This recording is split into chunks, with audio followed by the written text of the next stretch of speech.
Hey everyone, I am Ricky, your tour guide for today. Welcome to Ifugao Province, the home of world famous rice terraces. So before we start our destination, I'd like to have a reminder, few simple rules to make our trip safety, fun, and respect. Please be on time, bring your water and essentials, and respect local and their culture. And please leave no traces. Let's go for our first destination. This is Banawi Rice Terraces.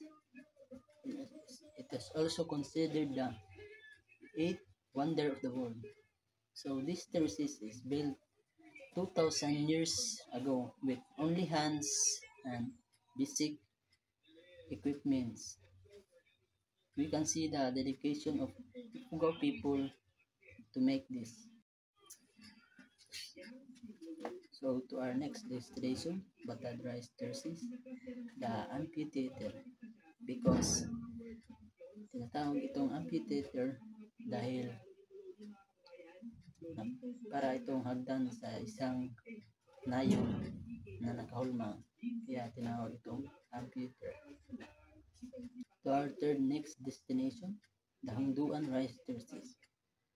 Tinatawag din itong spider web dahil sa pattern niya.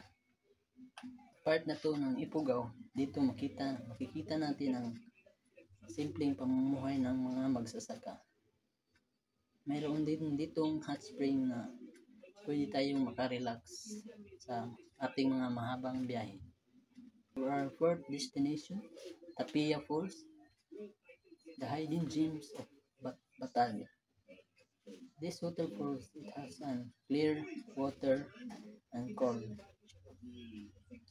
It has an 70 meters high, so you can take picture and you can also swim. So we move to our last destination, Ringan Shrine. So dito sumuko si General Tomoyuki Yamashita noong World War II. Kaya nagsimbolo ito ng peace and victory noong 1945. So that is in our tour in Ifugao Province. We've enjoyed the rice terraces and the nature of Tapia Falls, and we learn about the history of Ringan Shrine. So thank you everyone for joining me today. I hope you take home not just photos, but it also memories and respect to the Ifugao Province. Maraming salamat.